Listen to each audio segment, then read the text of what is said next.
जय मङ्गोल मङ्गोल online टिभीलाई subscribe गरिदिनु होला। दिनानुदिन लोप हुँदै गइरहेको छ भन्दाखेरि एउटै कुरो के छ भन्दाखेरि यो एउटै कुरो के छ भने तपाईहरुले बुझ्नुपर्ने जो नेपालको लागि एउटा क्यान्सरको रूपमा लागेको एउटा रोग छ, जुन रोगलाई चाहिँ डाक्टर गोपाल गुरुङज्यूले चाहिँ व्यक्तिगत रूपमा 25 वर्ष लगाएर चाहिँ त्यो पत्ता लगाउनु भएको एउटा रोग छ, जुन रोगको नाम चाहिँ विशेष गरेर हामीले भन्ने गरेको चाहिँ के भन्दाखेरि बाहुनवाद भन्ने एउटा रोग छ। यो बाहुनवाद भन्ने रोगकै कारणले गर्दाखेरि तपाईँ हाम्रो भाषा, धर्म, संस्कार, संस्कृति, तपाईँ हाम्रो माटो सबै कुरो बाहुन क्षेत्रले लुटिसकेको अवस्था हो। यो बाहुनवाद भनेको के भन्ने कुरा आयो हैन, बाहुनवाद इजमको कुरा आयो नि त हैन। यसमा चाहिँ के छ भन्दाखेरि बाहुनवादको नि विशेष गरेर उसले एउटा सामाजिक व्यवस्था, एउटा कानुन तयार गरेको छ हैन, जसलाई चाहिँ ब्राह्मणिकल सोशल अर्डर भन्छ।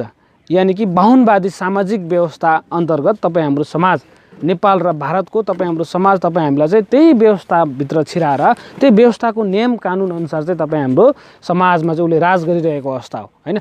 यो बाहुनवादी सामाजिक व्यवस्थामा चाहिँ के हुन्छ भन्दाखेरि यो व्यवस्थाले चाहिँ एउटा कानुन बनाएको छ, एउटा नियम बनाएको छ। त्यो जुन नियमले चाहिँ तपाईँ हामीले के खानुहुन्छ, तपाईँ हामीले के बोल्नुहुन्छ, के बोल्नु हुँदैन, तपाईँ हामीले के लाउनुहुन्छ, के लाउनु हुँदैन भन्ने कुरोहरू चाहिँ त्यो बाहुनवादी सामाजिक व्यवस्था अन्तर्गत रहेको छ। त्यसै कारणले गर्दाखेरि के हो यो बाहुनवादी जस्तै के खानुहुन्छ, के खानु हुँदैन भन्ने कुरोहरूमा नि अहिलेको समाजमा हेर्नुहोस् न, बाहुनवादी सामाजिक व्यवस्था अन्तर्गत त्यो कानुनले चाहिँ के भन्छ भन्दाखेरि हिजो तपाईँ हाम्रो पुर्खाले गाई गोरु काटेर खाएको अवस्था थियो, तर आज त्यो गाई गोरु काटेर खाने अवस्था रहेन, त्योलाई वर्जित गर्यो। त्यो एउटा कानुन बनायोले यो चाहिँ हाम्रो माता हो, हाम्रो पिता हो, हाम्रो माता र पितालाई चाहिँ तिमीले काटेर खानु पाउँदैन भन्ने खालको एउटा कानुन बनायो, त्यो अवस्था हो। र के लाउनु हुन्छ, के लाउनु हुँदैन भन्ने कुरोहरूमा पनि हिजोको दिनमा कस्तो अवस्था थियो भन्दाखेरि हामीले हाम्रो भाषा वेशभूषालाई चाहिँ जगेर्नाको लागि हामीले लाउँदै गर्दाखेरि तिमीले नागरिकता पाउँछौ भने, नागरिकता लिनु छ भने तिमीले जहिले पनि ढाका टोपी लाउनुपर्छ भन्ने खालको यस्तो नियम बनाइदिएको अवस्था छ।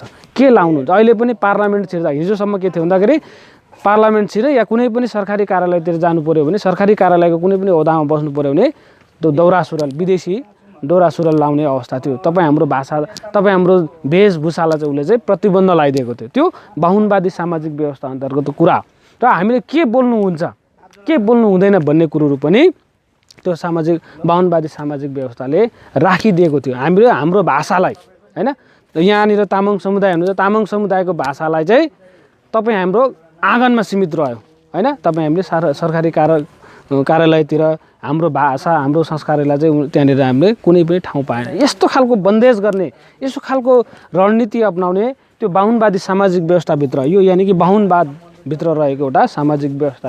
अब यो बाहुनवाद भन्ने क्यान्सरलाई, यो रोगलाई डाक्टर गोपाल गुरुङज्यूले त पत्ता लाउनु भयो यो रोग हैन। अब यो रोग त पत्ता लाग्यो, अब यसको औषधि के त, कसरी चाहिँ यो बाहुनवाद भन्ने औषधि के अरे रोग चाहिँ निको हुन्छ त भन्ने कुरोहरूमा चाहिँ उहाँले एउटा औषधि निकाल्नु भएको औषधि चाहिँ के हो भन्दाखेरि मङ्गोल राष्ट्रवाद। यो मङ्गोल राष्ट्रवाद भन्ने औषधि चाहिँ उहाँले पत्ता लगाउनु भएको। अब यो मङ्गोल राष्ट्रवाद बुझ्नुको लागि चाहिँ मैले अघि नै भने, अब मङ्गोल राष्ट्रवाद बुझ्नुको लागि चाहिँ विशेष गरेर तपाईँ हामी को हौँ, तपाईँ हामी के हौँ, कसरी यो अवस्थामा आइपुग्यौँ भन्ने कुरो चाहिँ यो मङ्गोल राष्ट्रवाद बुझ्नुपर्ने अवस्था अहिलेको समय, त्यो परिवेश, यो 21औं शताब्दीको समय त्यो भएको कारणले गर्दाखेरि विशेष गरेर यो मङ्गोल राष्ट्रवाद बुझ्नुको लागि चाहिँ विशेष गरेर हामीले के बुझ्नु पर्यो भन्दाखेरि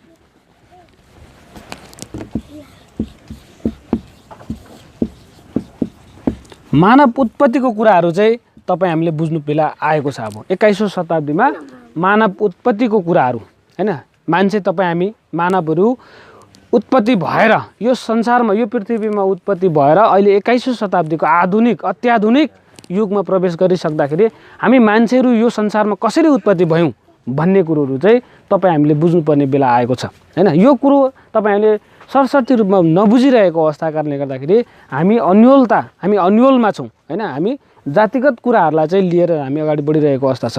तर मानव उत्पत्तिको कुरा गर्दाखेरि अब मङ्गोल नेसनल अर्गनाइजेसनले चाहिँ के भन्छ भन्दाखेरि कुनै पनि कुरा गर्दाखेरि लजिकली कुरा गर्दैन हैन। कुनै पनि कुराहरूलाई चाहिँ भनौँ साइन्टिफिक रिजन अनुसार, वैज्ञानिक तथ्यको आधारमा रहेर चाहिँ मङ्गोल नेसनल अर्गनाइजेसनको नेता कार्यकर्ताहरूले चाहिँ आफ्नो भनौँ न अभिव्यक्ति दिइरहेको अवस्था छ। यो मानव उत्पत्तिको विषयलाई लिएर चाहिँ कुरा गर्दाखेरि साइन्सले के भन्छ हैन। विभिन्न धर्मशास्त्रहरूले जेसुकै भने तापनि विज्ञानले यानि कि समाजशास्त्रले मानवशास्त्रले चाहिँ के भन्छ मान्छेको उत्पत्तिको विषयमा के भन्छ। जस्तै अब यहाँनिर त्रिपिटकले के भन्छ हैन, तपाईँको बाइबलले के भन्छ, कुरानले के भन्छ भन्ने कुरो तपाईँ हामी त्यतातिर नजाउँ। विज्ञानले के भन्छ मानव उत्पत्तिको विषयमा भन्दाखेरि वैज्ञानिकहरूले विभिन्न खोज अनुसन्धान गरिसकिसकेपछि अन्तिम निर्कोलमा चाहिँ के भएर कुन ठाउँमा पुगेको छ भन्दाखेरि वैज्ञानिकहरू यानि कि समाजशास्त्री मानवशास्त्रीले चाहिँ जम्मा यो संसारमा यो पृथ्वीमा चाहिँ 3 वर्णको मान्छेहरू मात्र संसारमा उत्पत्ति भएको छ भनेर भनेको छ। हेर्नुहोस्, 3 वर्णको 3वटा रेस भएको 3वटा मान्छे 3वटा अस्तित्व भएको मान्छेहरू मात्र संसारमा उत्पत्ति भएको छ भने अहिले अब यो 21औं शताब्दीको अहिलेको यो समयमा लगभग 7 अरबभन्दा ज्यादा मान्छे छ पृथ्वीमा।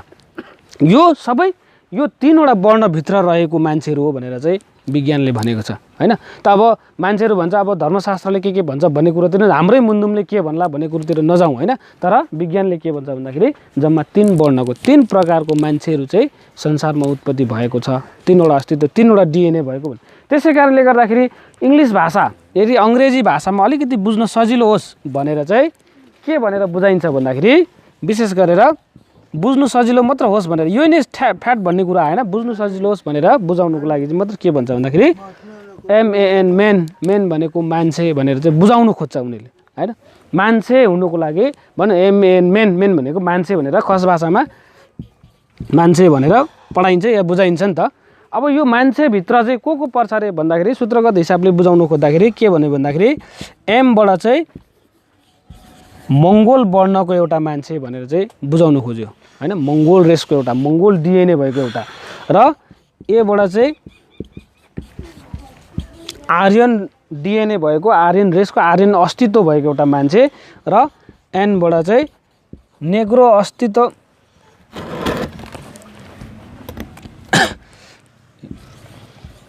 नेग्रो अस्तित्व भएको एउटा मान्छे भनेर चाहिँ यसरी बुझाउनु खोजेको छ। भन्नुको मतलब के भन्दाखेरि एउटा मङ्गोल अस्तित्व भएको, एउटा आर्य अस्तित्व भएको, एउटा नेग्रो अस्तित्व भएको, यो 3वटा अस्तित्व भएको मान्छे मात्र संसारमा उत्पत्ति भएको छ भनेर भनेको छ।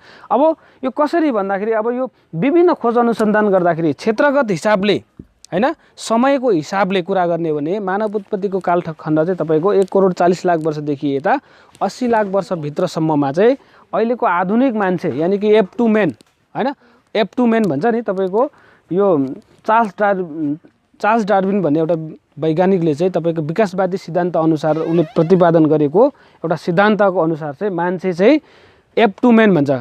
मतलब एउटा बाँदर जस प्रजातिको एउटा भनौँ न प्राणीबाट चाहिँ विकास हुँदै हुँदै हुँदै अहिलेको आधुनिक मान्छे भएको भनेर चाहिँ भनेको छ। त्यसै कारणले गर्दाखेरि त्यो आधार मान्ने हो भने सबैभन्दा पुरानो मान्छे चाहिँ निग्रोहरू जो आजभन्दा 1,40,00,000 वर्ष अगाडि उत्पत्ति भएको भनेर भनेको छ। समयको हिसाबले आजभन्दा 1,40,00,000 वर्ष अगाडि र स्थानको हिसाबले क्षेत्रको हिसाबले कुरा गर्ने हो भनेदेखि यो अफ्रिका महादेशमा उत्पत्ति भएको, अफ्रिकाको पनि अहिलेको इथियोपिया भन्ने मुलुकमा चाहिँ उत्पत्ति भएको त्यहाँ भेटिएको अवशेषले चाहिँ के भन्यो भन्दाखेरि आजभन्दा 1,40,00,000 वर्ष अगाडि चाहिँ निग्रोहरू उत्पत्ति भएको भनेर चाहिँ विज्ञानले भनिसकेको कुरा हो। र उसलाई कसरी चिन्ने भन्दाखेरि पहिचान गर्ने आधार चाहिँ विशेष गरेर कालो वर्णको हैन, अलिक हष्टपुष्ट मान्छे कालो वर्णको मान्छे जसलाई चाहिँ अफ्रिकन पिपल यानि कि अफ्रिका महादेशमा उत्पत्ति भएको कारणले गर्दाखेरि अफ्रिकन पिपल पनि भनेर चिनिन्छ बुझिन्छ। र त्यो एउटा र अर्को मान्छे भनेको चाहिँ जो आजभन्दा 1,10,00,000 वर्ष अगाडि चाहिँ उत्पत्ति भएको भनेको छ। 1,10,00,000 वर्ष भनेको चाहिँ यो कहाँ उत्पत्ति भयो मङ्गोलहरू भनेर भन्दाखेरि विशेष गरेर यो तपाईँ हामी त्यही पहाडको फेदमा छौँ हैन, शिवलिक पर्वत भन्छ यसलाई। यो बर्मादेखि अफगानिस्तानसम्म फैलेको यो पहाडको सेरोफेरोमा विशेष गरेर नेपाल चाइना र भारतको यो सेरोफेरोमा चाहिँ मङ्गोलहरूको उत्पत्ति भएको भनेर भनेको छ। कहिले आजभन्दा 1,10,00,000 वर्ष अगाडि। किन 1,10,00,000 वर्ष भन्यो भन्दाखेरि विशेष गरेर तपाईँ हामी अलिकति भाग्यमानी छौँ हैन। नेपालको पनि बुटवल भन्ने एउटा सहर छ, तपाईँले सुन्नुभएको छ, तपाईँ हामी गएको पनि छौँ हैन। बुटवलदेखि 2 किलोमिटर माथि जानुभयो भने पाल्पाको दोभान भन्ने एउटा ठाउँ छ। म त 2-3 चोटि पुगिसकेको छु, त्यहाँ तपाईँले जानुभयो भने हेर्नु होला। एउटा स्ट्याचु बनाएर आएको छ अहिलेको सरकारले, रामापिथिकस भनेको छ त्यहाँ चाहिँ 1980मा चाहिँ त्यसलाई चाहिँ त्यो तिनौँ नदीलाई चाहिँ बाँध बनाउने प्रक्रिया सुरु गर्दाखेरि त्यहाँनिर एउटा दाँत भेट्यो जसलाई चाहिँ रसियन वैज्ञानिक र अमेरिकन वैज्ञानिकहरूले चाहिँ त्यसको डिएनए परीक्षण गर्दाखेरि चाहिँ आजभन्दा 1 करोड 10 लाख वर्ष पुरानो भनेर चाहिँ भनेछ। अहिले पनि तपाईँहरू काठमाडौँको त्यो पुरातात्विक विभागमा गएर हेर्नु भने म्युजियममा त्यो राखेको छ त्यो दाँत अहिले पनि हेर्न सकिन्छ। त्यसले चाहिँ उसले चाहिँ त्यो दाँत परीक्षण गर्दाखेरि चाहिँ डिएनए परीक्षण गर्दा चाहिँ आजभन्दा 1 करोड 10 लाख वर्ष पुरानो, यानि कि मानव उत्पत्तिको समय नै देखिकै रहेछ यो दाँत भन्ने कुरोहरू चाहिँ त्यहाँ स्पष्ट रूपमा भने के अरे लेखिदिएको छ। अहिले पनि तपाईँहरूले गुगलमा गएर सर्च गर्नु भने रामापिथेकसको कुरा गर्दाखेरि त्यही पाल्पाको दोभानको चित्र आउँछ क्या।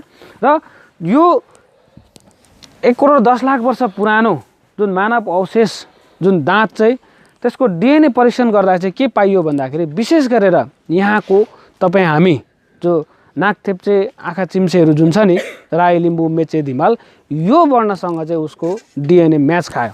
म्याच खाउने बित्तिकै उत्पत्तिको हिसाबले 1 करोड 10 लाख वर्ष पुरानो थियो र तपाईँ हाम्रो डिएनएसँग म्याच खाइसकेपछि के भयो भन्दाखेरि तपाईँ हामी यहीँको उत्पत्तिवासी भन्ने कुरो विशेष चिन्ने। तपाईँ अघि नै भने तपाईँ हामीले चिन्ने आधार भनेको नाकथेप्चे आँखा चिम्से यानि कि पहेँलो वर्णको भनेर चाहिँ यसरी एउटा वर्ण भनेर चाहिँ जसलाई चाहिँ हामी अब एसिया महादेशको पनि यो भेगमा उत्पत्ति भएको कारणले गर्दा तपाईँ हामीलाई एसिया महादेश यानि कि एसियन पिपुल पनि भनेर भन्ने गरिन्छ है। र अर्को मान्छे भनेको आजभन्दा 80 लाख वर्ष अगाडि चाहिँ उत्पत्ति भएको भनेर भनेको छ। 80 लाख वर्ष अगाडि आर्यहरू विशेष गरेर युरोप महादेशमा हैन, युरोपको अहिलेको तपाईँको रसिया भन्ने देशको क्याप्सिकन सी र ब्ल्याक सीको बिचमा एउटा पहाड छ जुन पहाडलाई चाहिँ ककसियस भन्छ। त्यो ककसियस भन्ने ठाउँमा चाहिँ आर्यनहरू चाहिँ उत्पत्ति भएको भनेर चाहिँ त्यहाँ भेटिएको अवशेषले चाहिँ त्यो पुष्टि गरिसकेको कुरा हो। त्यसकारणले गर्दाखेरि क्षेत्रगत हिसाबले कुरा गर्ने पनि उनीहरू युरोप महादेशमा उत्पत्ति भएको हैन। र उनलाई पहिचान गर्ने एउटा आधार स्ट्रक्चर चाहिँ कस्तो छ भन्दाखेरि विशेष गरेर रङको हिसाबले गोरो वर्णको अलिकति उच्च कद भएको हैन, आँखाहरू पनि निलो भएको, केसहरू कैलो, यो सम्बन्ध। यसरी जम्मा जम्मी तपाईँको मङ्गोल जो एसिया महादेशमा उत्पत्ति भएको एसियन, आर्य युरोप महादेशमा उत्पत्ति भएको युरोपियन र निग्रो अफ्रिका महादेशमा उत्पत्ति भएको अफ्रिकन पिपल भनेर चाहिँ यसरी 3 वर्णको कुराहरू गरिरहेको अवस्था छ। तर नेपालको सिलेबलमा नेपालको उसमा चाहिँ के पढाइ हुन्छ भन्दाखेरि नेपाल भनेको चाहिँ 4 जात 36 वर्णको साझा फुलबारी हो भनेर पढाउँछ। र नेपाल भनेको 4 जात 36 वर्णको साझा फुलबारी हो भन्ने बित्तिकै के गर्यो भन्दाखेरि विज्ञानलाई नै धोती लाउने काम गर्यो हैन। अब 36 वर्ण भन्ने बित्तिकै जब विज्ञानले चाहिँ 3 वटा वर्णको मात्र कुरा गरेको छ, 3 वटा अस्तित्वको मात्र कुरा छ, उसले चाहिँ अब 36 वर्णको कुरा गर्ने बित्तिकै 33 वटा चाहिँ उसले आफ्नो गोजीको हालेको अवस्था हो हैन। यो भएको कारणले गर्दाखेरि अब हामीले बुझ्नुपर्ने कुराहरू चाहिँ के भन्दाखेरि विज्ञानले पुष्टि गरेको कुरा हो यो हैन। यो मङ्गोल नेसनल अर्गनाइजेसनले पुष्टि गरेको कुरा हैन, यो चाहिँ विज्ञानले पुष्टि गरेको। र तपाईहरु माझमा मैले किन राख्न खोजिरहेको छु भन्दाखेरि विशेष गरेर अन्य मुलुकहरुमा, अन्य विदेशी अन्य विकसित मुलुकहरुमा चाहिँ यो विषयमा तपाईको प्राइमरी लेभल यानी कि केटाकेटीले नै बुझिसकेको हुन्छ। संसारमा 3 वटा वर्णको मान्छेहरु मङ्गोल, आर्य र निग्रो भनेर बुझिसकेको छ। तर नेपालमा चाहिँ यो कुरोहरु चाहिँ पढाइ हुँदैन। किन पढाइ हुँदैन भन्दाखेरि यहाँ चाहिँ बाहुन छेत्रीले षड्यन्त्र गरेछ। किन भन्दाखेरि यहाँनिर चाहिँ यहाँको मङ्गोलहरुले वास्तविक कुरा बुझ्ने बित्तिकै चाहिँ हामी विदेशी हौं, यो देशको उत्पत्तिवासी हामी होइन रहेछौं भन्ने कुरो चाहिँ यहाँको चाहिँ मूलवासीहरूले बुझ्छन् भन्ने हिसाबले चाहिँ यहाँ चाहिँ पढाइ हुँदैन। तर अहिले आएर डिग्रीमा हैन एमए गर्ने जुन एमए को पनि एन्थ्रोपोलोजी एन्ड सोसियोलोजी लिएर पढ्नेहरूले चाहिँ यो विषयमा पढ्नुपर्छ, पाउँछ भनौँ न। र अनि अन्य मुलुकहरूले चाहिँ भनौँ न के तलै नै पढिसकेको अवस्था कारणले गर्दाखेरि तपाईहरु माझमा अलिकति बुझ्नु सजिलो होस् भन्ने हिसाबले चाहिँ मैले यो बुझाउन खोजेको हो। त्यसकारणले गर्दाखेरि अब हामीले यो कुरोहरु बुझिसकिसकेपछि त मैले पनि पहिला तपाईलाई थाहा होला यो पुरानो सिलेबल राजा वीरेन्द्रले नै गरेको पुरानो सिलेबलमा चाहिँ मैले सामाजिक शिक्षामा चाहिँ पढाएको थिएँ। त्यतिखेर के भनिन्थ्यो भन्दाखेरि यो मङ्गोल आएर निग्रो चाहिँ भन्दैन थियो। त्यतिखेर के भन्थ्यो भन्दाखेरि जापाटाइक, सेमिटिक र हेमिटिक भन्थ्यो हैन। 3 वर्णको चाहिँ कुरा गरेको छ त्यनेर, जापाटाइक, सेमिटिक र हेमिटिक, मानव पुरानो मानव हैन। त्यो कुराहरु चाहिँ मैले पनि पढाएको थिएँ 7 क्लासमा हुँदाखेरि। र अहिले चाहिँ अब त्यो सिलेबलै हटायो, नयाँ सिलेबलमा चाहिँ त्यो कुराहरु आएको छैन हैन। र भनौँ न मानवशास्त्र समाजशास्त्र लिनेहरूले चाहिँ हाम्रो पूर्ववक्ता मित्रले पनि उहाँले समाजशास्त्र लिएर पढ्दै हुनुहुन्छ, उहाँले चाहिँ डिग्री लेभलमा चाहिँ यो विषयमा चाहिँ पढाइ भएको कुराहरु चाहिँ छ। त्यसकारणले गर्दाखेरि अब यो अवस्था हो। यो तपाईहरुमा आज मैले किन राखिदिनु भने बुझ्नुको लागि अलिक सजिलो होस् भनेर हैन। यति बुझिसकिसकेपछि अब विशेष गरेर नेपालको कुरा गरौँ। मैले अघि नै भने तपाई हाम्रो भाषा, धर्म, संस्कार, संस्कृति कसरी लुट्यो त हैन। कसरी यो अवस्थामा आयौँ त भन्दाखेरि विशेष गरेर अब नेपालको राजनीतिक कारणले गर्दाखेरि अनि कुनै अन्य कुरोको कारणले हैन, राजनीतिक कारणले गर्दाखेरि तपाईँ हाम्रो भाषा, धर्म, संस्कार, संस्कृति लुट्यो। त्यस कारणले गर्दाखेरि अब यो कुरोहरू बुझाउनुको लागि चाहिँ मानव उत्पत्ति कुराहरू मैले बुझाइसकेपछि अब नेपालको कन्टेक्स्टमा कुरा गर्दाखेरि यो नेग्रो भन्ने मान्छेहरू नेपालमा पाइँदैन, हैन त? पाइन्छ त? पाइँदैन नि है। त्यो नेग्रो भन्ने मान्छे अब खोज्दै जाँदाखेरि त पाइन्छ होला, घुम्नु आउनेहरू पाउँछ हैन। दुई चारजना आउँछ। अब फेरि नझुकिनु होला, म पनि कालो त कालै मान्छे हो, फेरि मलाई पनि यो मान्छे पनि कालै त हो भन्नु थाल्नु भने मभन्दा अलिक धेरै कालो मान्छे पाउँछ है। यति दुईवटा अब विज्ञानको हिसाबले कुरा गर्ने हो भने एउटा मङ्गोल, तपाईँ हामी यहीँको उत्पत्ति यानि कि यही माटोबाट उत्पत्ति भएको मान्छे एउटा मानव नस्ल हौँ भने बाहुन क्षेत्री यानि कि आर्यनहरू बाहुन क्षेत्री अहिले पिउनदेखि हाकिमसम्म छ त हैन। तपाईँ हामी वडा कार्यालयमा गयौँ भने पनि त्यही बाहुन क्षेत्री देख्छौँ, मन्त्रीहरू पनि सबै बाहुनै क्षेत्री, नेता मन्त्री सबै बाहुन क्षेत्री, पुलिस प्रशासन सबै बाहुन क्षेत्री किन देख्छौँ भन्दाखेरि अब यो कसरी भयो त भन्ने कुरो आयो हैन। हाम्रो भीमसरको घर यो हैन, यो घर उहाँको, त यो घर उहाँको हुँदाहुँदै पनि अन्य मान्छे यहाँ आएर चाहिँ उहाँको सम्पत्तिलाई चाहिँ अकुपाई गरेर बसेको छ भने एउटा कारण हुन्छ नि त हैन। त्यतिकै त हुँदैन त। उहाँहरू दाजुभाइ झगडा परेको थियो कि अरूले त्यसरी लुटेको हो कि हैन, वा उहाँलाई चाहिँ अब नसाको भरमा चाहिँ कृत्य गरेर चाहिँ सम्पत्ति लुटेको हो कि बा उहाँले ऋण खाएर चाहिँ यो सम्पत्ति उहाँ दिएको हो कि भन्ने कुरा आयो नि त। त्यो एउटा कारण त हुन्छ नि त। अब नेपालमा तपाईँ हामी यहीँको माटो, यो माटोको उत्पत्ति तपाईँ मूलवासी यहाँको यो माटोको मालिक थियौँ भने बाहुन क्षेत्री हालिमली गर्नु कारण कसरी भयो त यो भन्ने कुरा आयो नि त।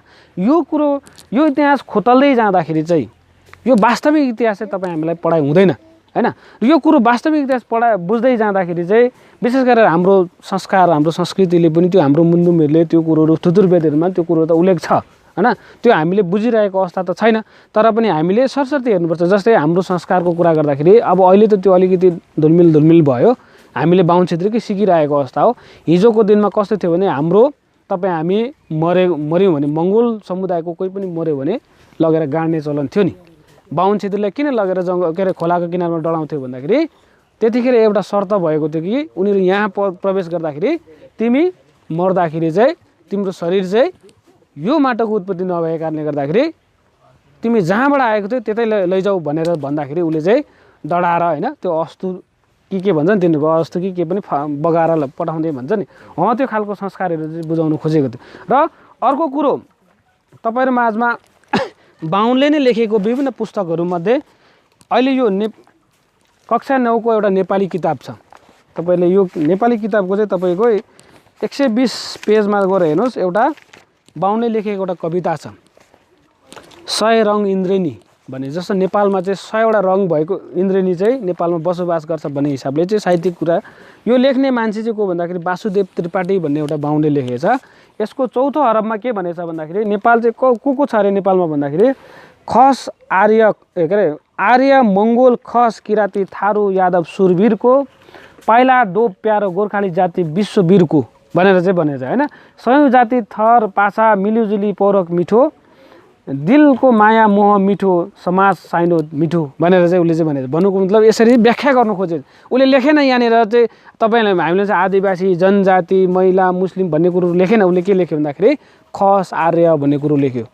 त्यस कारणले गर्दाखेरि बाहुन क्षेत्रीलाई थाहा छ कि यो देश कसको रहेछ भन्ने कुरोहरू त उसले यो परिवेश यो हिसाबमा ऊ आइसक्यो। यो लेख्ने भनेको बाहुनै हो, वासुदेव त्रिपाठी भन्ने हैन। यसरी चाहिँ उल्लेख गर्दैछ। यो अलिकति बुझाउनु खोज्दैछ भने हामी चाहिँ के यो नबुझिरहेको अवस्था हो, हाम्रो मान्छेहरूले चाहिँ नबुझिरहेको अवस्था। र अर्को तपाईँको अर्को एकजना बाहुनै भनौँ, राममणि दीक्षित भन्ने एउटा बाहुन तपाईँको 2018 सालमा चाहिँ उसलाई एउटा भलो कुराको नमुना भन्ने एउटा कविता लेखेको छ। हेर्नुहोस्, भलो कुराको नमुना भन्ने एउटा कविता लेखेको छ, जुन कवितालाई चाहिँ तपाईँले अहिले पनि गुगलमा गएर सर्च गरेर हेर्नुभयो भने पाउनुहुन्छ। भलो कुराको नमुनामा चाहिँ उसले के भनेको छ भन्दाखेरि यो देश भनेको जङ्गली भुस्तिक्रे पाखे खर्पने स्वाठेहरूको हो, राखिदेऊ भगवान् यिनीहरूलाई यसै गरी, यिनीहरू सुध्रे हाम्रो सिरिखुरी कहाँ जाला, मन्त्रीमण्डल जोड्दा बाहुन क्षेत्रीहरूले जोड्नु मतवाइले कबै नहुनु भनेर भनेको छ। भन्नुको मतलब के भन्दाखेरि यो देश कसको रहेछ भन्दाखेरि उसले इन्डिभिजुअली इङ्गित गर्यो यो देश जङ्गली भनेको चाहिँ के तपाईँको राउटे कुसुन्डा हैन पाखेहरू भनेको चाहिँ मेचे धिमाल तल बस्ने हैन, स्वाठेहरू भनेको गुरुङ मगर हैन, भुस्तिग्रे भनेको राई लिम्बू यसरी भन्यो नि त। अनि खर्पने भनेको नेवार, यसरी चाहिँ उसले चाहिँ इङ्गित गर्यो यो देश कसको रहेछ, तपाईँ हाम्रो रहेछ हैन।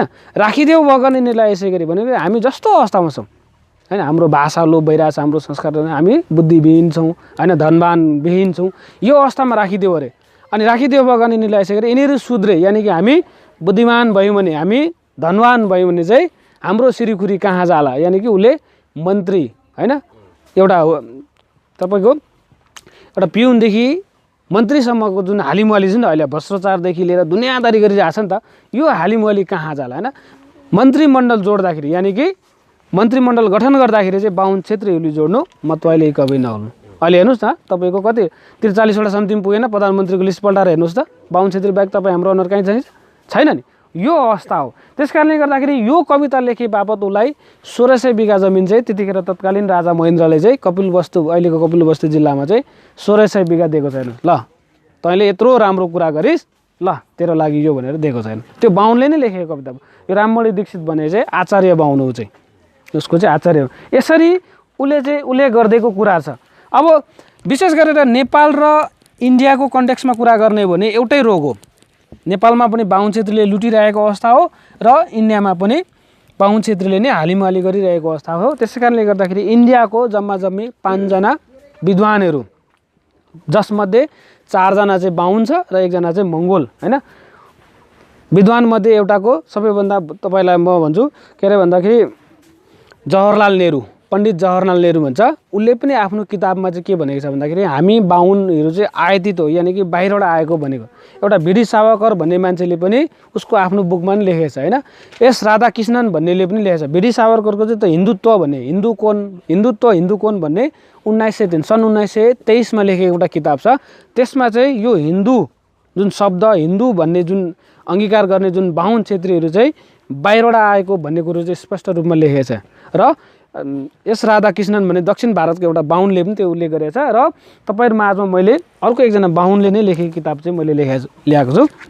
यो राहुल संस्कृत्यन भन्ने एउटा बाहुन हो। हेर्नुहोस् तपाईँलाई फोटो पनि म देखाउँछु। यही राहुल संस्कृत्यन भन्ने एउटा बाहुनले चाहिँ यो भोल्गादेखि गङ्गासम्म, यानि कि भोल्गा से गङ्गा तक भन्ने एउटा हिन्दी किताब, हिन्दी भर्जनको किताब लेखेको छ। हेर्नुहोस् यो किताब राहुल संस्कृत्यन भन्ने मान्छे चाहिँ उसको चाहिँ बाहुन नाम चाहिँ केदारनाथ पाण्डे हो। भन्नुहोस् केदारनाथ पाण्डे नाम गरेको बाहुनले चाहिँ लेखेको किताब हो यो हिन्दीमा चाहिँ के भन्दछ कि भोल्गा से गङ्गा तक भन्ने किताब हो हैन। यो किताब चाहिँ लेख्दाखेरि उसले चाहिँ के पायो भन्दाखेरि हिन्दू धर्म, हिन्दू संस्कार चाहिँ, हिन्दू संस्कृति चाहिँ एक किसिमले उँच निचको कुराहरू छ यसमा, एकदम व्यतिथिको समाज सिर्जना गर्ने खालको चाहिँ यो संस्कार छ, यो उतवाद छ। भएको कारणले गर्दाखेरि उसले हिन्दू संस्कार चाहिँ त्यागिसकिसकेपछि उसले आफ्नो नाम चाहिँ, साहित्यिक नाम चाहिँ राहुल संस्कृत्यन भनेर राख्यो। राहुल संस्कृत्यन राख्नु कारण चाहिँ के भन्दा राहुल भनेको चाहिँ उसले त्यतिखेर बुद्धिस्ट धर्म अँगालेछ क्या। उसले राहुल भनेको चाहिँ बुद्धको छोरा हो नि त हैन, बुद्धको छोराको नाम राहुल हो नि त। उसको संस्कार संस्कृतिलाई चाहिँ अँगाल्ने ऊ चाहिँ राहुल संस्कृत्यन भनेर चाहिँ उसले राखेको छ। यो किताबको सारांश, यो भोल्गा नदी भनेको चाहिँ तपाईँको युरोपमा पर्छ। हेर्नुहोस् युरोपको भोल्गा नदीबाट चाहिँ कसरी भाग्दै भाग्दै भाग्दै इन्डियाको गङ्गा नदीसम्म आइपुग्यो भन्ने कुरोहरू चाहिँ यहाँ उसले गर्नुभएको छ। थुप्रो कथाहरूलाई मिलाएर चाहिँ उसले लेखेको छ। लगभग यसको अलिकति सारांशको रूपमा भन्दाखेरि के भनेको छ भन्दाखेरि आजभन्दा 4000 वर्ष अगाडि, हेर्नुहोस् 4000 वर्ष अगाडि चाहिँ हाइटी साम्राज्य, यानि कि भोल्गा नदीको छेउ युरोपमा हाइटी साम्राज्य भएको ठाउँमा चाहिँ बाहुन क्षेत्रीको पुर्खाहरू पनि बस्दै थियो त्यहाँनिर। बाहुन क्षेत्रीको पुर्खा यानि कि बाहुन क्षेत्री पनि आर्य, हाइटीहरू पनि आर्य बिचमा पनि यो बाहुन क्षेत्रीको पुर्खाहरू चाहिँ एक किसिमले कस्तो भन्दाखेरि अलिकति उग्र मनस्थिति भएको क्या। अलिकति त्यो खालको झुन्ड चाहिँ अलिकति अशान्ति भने समाजमा अशान्ति क्रिएट गर्ने खालको मान्छे हैन। त्यो अवस्थामा जस्तै अहिले पनि हेर्नुहोस् न, बाहुन क्षेत्री विशेष गरेर इङ्गितै गर्नुपर्छ। हाम्रो पुर्खाले के भनेछ भन्दाखेरि बाहुन क्षेत्रीको कहिले विश्वास नगर्नु है, उसको चाहिँ कोखामा दारा हुन्छ भनेको छ नि। किन भने त्यतिकै भने आएन नि त, त्यो त हैन। त्यो त विभिन्न कालखण्डमा भएको घटना परिघटनालाई मूल्याङ्कन गरिसकेपछि अन्तिममा भने आयो नि त। त्यो भनिसकेपछि किन भन्नु खोज्यो भन्दा यो समयमा चाहिँ आजभन्दा 4000 वर्ष अगाडि चाहिँ एक किसिमले भनौँ षड्यन्त्रपूर्वक तरिकाले तपाईँ हाम्रो पुर्खाहरूलाई चाहिँ त्यतिखेर हाइटीमा चाहिँ अशान्ति मचाइसकेपछि हाइटीहरूले चाहिँ खेदाउनु बाध्य भयो। किन खेदाउनु बाध्य भयो भन्दाखेरि जस्तै अहिलेको जस्तो त्यो समयमा कानुन, अहिलेको जस्तो त्यो समयमा जेल थिएन क्या। जेल र कानुन नभएपछि के हो, त्यतिखेर अहिले हिजो अस्तिसम्म पनि त्यो थियो नि त, किनकि गाउँ निकाला गर्ने प्रथा थियो नि त त्यतिखेर, देश निकाला गर्ने गाउँ निकाला। त्यसरी हाइटीहरूले चाहिँ आजभन्दा 4000 वर्ष अगाडि बाहुन छेत्रीको पुर्खालाई त्यहाँबाट लखेट्यो। लखेटिसकेपछि उनीहरू तपाईँको इरानमा आएर बसेछ। इरानमा बसेपछि इरानमा लगभग यिनीहरू फेरि 500 वर्षसम्म त्यहाँ बस्यो। इरानमा 400 देखि 500 वर्षसम्म इरानमा त्यही खालको गतिविधि गरिसकेपछि त्यहाँबाट फेरि लखेटिदियो। लखेटिसकेपछि वर्तमान भारतमा आएको चाहिँ यिनीहरू लगभग 3500 वर्ष, हेर्नुहोस् है, 3500 वर्ष अगाडि मात्र भएको कुराहरू चाहिँ यहाँनिर उसले लेखिदिएको छैन। सारांशको रूपमा भनेको छ मैले, सबै त अब पढेर सुनाउनु सम्भव छैन। अब इन्डियामा प्रवेश गरेको यिनीहरू 3500 वर्ष मात्र भयो। इन्डियामा यिनीहरूले प्रवेश गर्नुको लागि सबैभन्दा पहिला कसले भूमिका साथ दियो भन्दाखेरि विष्णु भन्ने एउटा मान्छे क्षेत्रपतिले चाहिँ साथ दियो। अहिले यिनीहरूले ब्रह्मा विष्णु महेश्वर भन्छ नि, यो विष्णु भन्ने एउटा क्षेत्रपतिले चाहिँ उसलाई साथ दियो। साथ त्यहाँ जस्तै सपोज मानौँ यो गाउँमा म बसाइ आउँदैछु भने मेरो लागि त्यो ठाउँ नयाँ हुन्छ नि त होइन। यहाँको कसै एकजना मान्छेलाई मैले पक्रिनु पऱ्यो नि त, यो ठाउँको जग्गाको भाउ कति छ, यहाँको समाज कस्तो छ भनेर एकजना मान्छेले बोल्यो। त्यस्तै नै यो विष्णु भन्ने मान्छेलाई चाहिँ इरानबाट इन्डियामा आउँदाखेरि प्रवेश गर्दाखेरि चाहिँ उसले चाहिँ भनौँ न भोल्गा भने गङ्गा नदीको किनारमा आउँदाखेरि यो विष्णु भन्ने मान्छेले चाहिँ उसलाई साथ दियो होइन। त्यसै कारणले पछि गएर उसलाई भगवान भनेर अहिले पनि जपिरहेको छ नि त, ब्रह्मा विष्णु महेश्वर। अब त्यतिखेर प्रवेश गर्दाखेरि चाहिँ दुईवटा सभ्यता, सिन्धु घाटीको सभ्यता भन्छ। तपाईँ हामीले इतिहास पढ्दाखेरि पनि चाल पाउँछ। मोहनजोदाडो र हडप्पा भन्ने अहिले सभ्यता अहिले पाकिस्तानको कराची साइडतिर रावलपिण्डी एरियामा चाहिँ त्यो अहिले उत्खनन गरेर पाइरहेछ। समग्र त्यतिखेर भारतै थियो नि त त्यो बेला त होइन।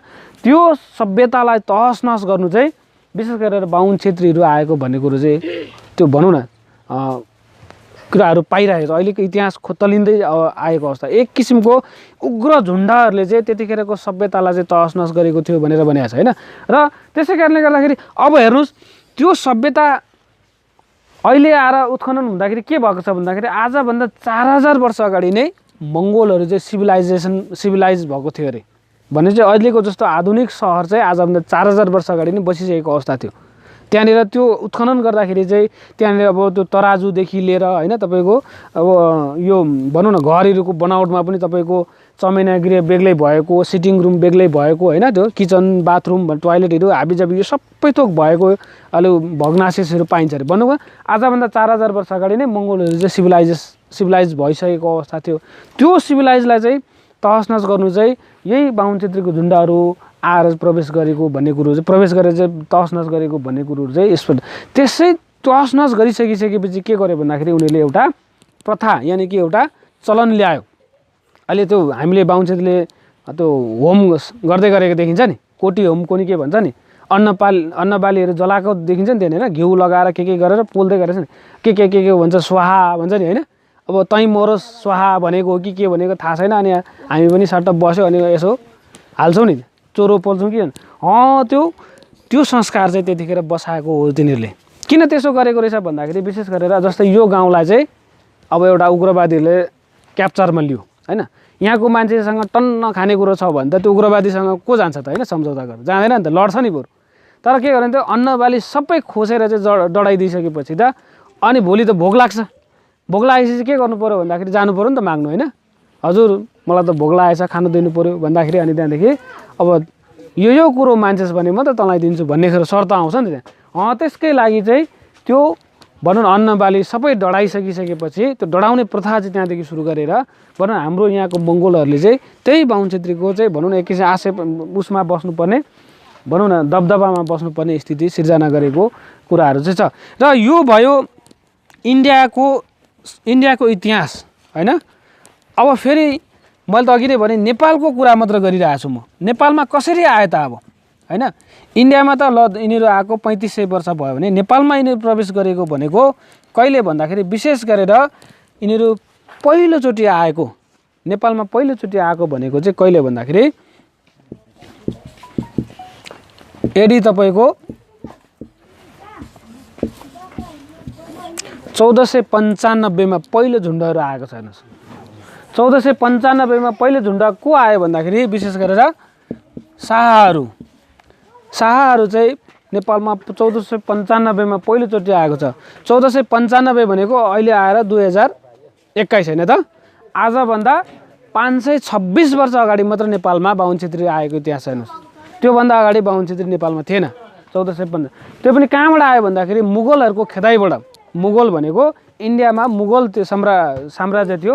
मुगलहरूले चाहिँ तपाईँको इन्डियाको त्यो राजस्थान चित्तौडगढ भन्छ, चित्तौड भन्छ, त्यसमा एट्याक गरिसकेपछि धोती र जनाई मात्र लिएर, कमान्डलु अनि धोती र जनाई मात्र लिएर, त्यो किनकि अब भनौँ न हारिसकेपछि त सबै सम्पत्ति लिएर त भाग्नु पाएन नि त हैन। तपाईँ विचार गर्नुहोस् न, यहीँ परतिर हाम्रो बेलडाङ्गीमा चाहिँ हिजो के अरे शरणार्थीहरू अहिले पनि कति छन् हैन, शरणार्थीहरू आउँदाखेरि उनीहरूले के सारा सम्पत्ति लिएर आएको हो त होइन नि, होइन जिउ ज्यान मात्र भाग्दै आएको नि। यसरी आइसकेपछि उनीहरू पश्चिम भिरकोटबाट, नेपालको पश्चिम भिरकोटबाट छिरिसकेपछि त्यहाँनिर उनीहरूले के पायो भन्दाखेरि विशेष गरेर तपाईँ हाम्रो अनुहार भएका जो सोझा साझा मङ्गोलहरूको पुर्खाहरूलाई भेट्यो। त्यहाँनिर भेटेपछि उनीहरूभन्दा अलग देख्यो, अहो यहाँ त अलगै मान्छे रहेछ, हामीभन्दा अलगै मान्छे रहेछ भनेपछि अनि त्यहाँदेखि उसले चाहिँ त्यहाँनिर आएर बस्दाखेरि चाहिँ त्यहाँको भनौँ त्यतिखेर हाम्रो पुर्खाहरूलाई चाहिँ उसले शरण माग्यो हैन। मेरो राज्य चाहिँ यसरी विदेशीहरूले क्याप्चर गरिदियो, खाइदियो, त्यस कारणले गर्दाखेरि हामी यहाँ भाग्दै आएको छौँ, यो कुरो भएको कारणले गर्दा तपाईँले हामीलाई शरण दिनु पऱ्यो भनिसकेपछि अनि त्यसपछि चाहिँ हाम्रो पुर्खाले त्यतिखेर शरण दियो। हेर्नुहोस् है, शरण दिइसकेपछि अब यसको ठिक 61 वर्ष पछाडि फेरि 1556 मा अर्को झुन्डहरू आयो। हेर्नुहोस् है, विशेष गरेर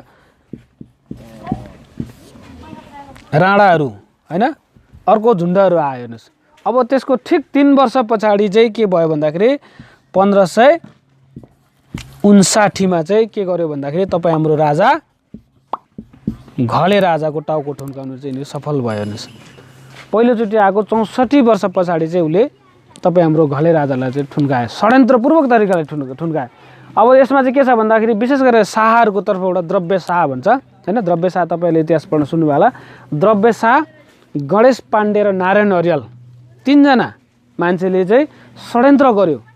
त्यो गणेश पाण्डे र नारायण अर्याल चाहिँ त्यो गोर्खामै बस्ने मान्छे भएको कारणले गर्दाखेरि तपाईँले बाबुरामको इन्टरभ्यू हेर्नुहोस्, त्यतिखेर अब घलेहरूको राज्य खानुको लागि द्रव्य शाहले हैन एउटा इन्टरभ्यूमा भनेछ उसले, द्रव्य शाहले चाहिँ तपाईँको चाहिँ मेरै गाउँदेखि अहिले यसो विचार गर्दाखेरि मेरै गाउँको परतिरको गणेश पाण्डे र नारायण अर्याल भन्ने 2 जना मान्छेलाई लगाएर चाहिँ घले राजाहरूलाई चाहिँ घलेको राज्य हत्याको हो यो कुरो, इतिहास यस्तो हो भनेर भनेको छैन। भन्नुको मतलब के भन्दाखेरि घले राजाको टाउको उनीहरूले षड्यन्त्रपूर्वक तरिकाले ठुन्काएको छैन। तर के गर्छ, के भइरहेछ भन्दाखेरि तपाईँ हामीलाई चाहिँ के इतिहास पढायो भन्दाखेरि द्रव्य शाहले चाहिँ कुदेर जितेको भनेर भनेको छ हैन। तपाईँ हामीले त्यही इतिहास पढ्छौँ नि त, अहिले पनि द्रव्य शाहले कुदेर जितेको भन्छ। अब लजिकली सोच्नुहोस्, आफै विचार गर्नुहोस्, तपाईँ हामी अहिलेको चेतनशील हाम्रो 21औं शताब्दीको यो चेतनशील अवस्थाको नागरिक भएको हैसियतले विचार गर्नुहोस्। अब आजभन्दा लगभग 450 वर्ष अगाडि चाहिँ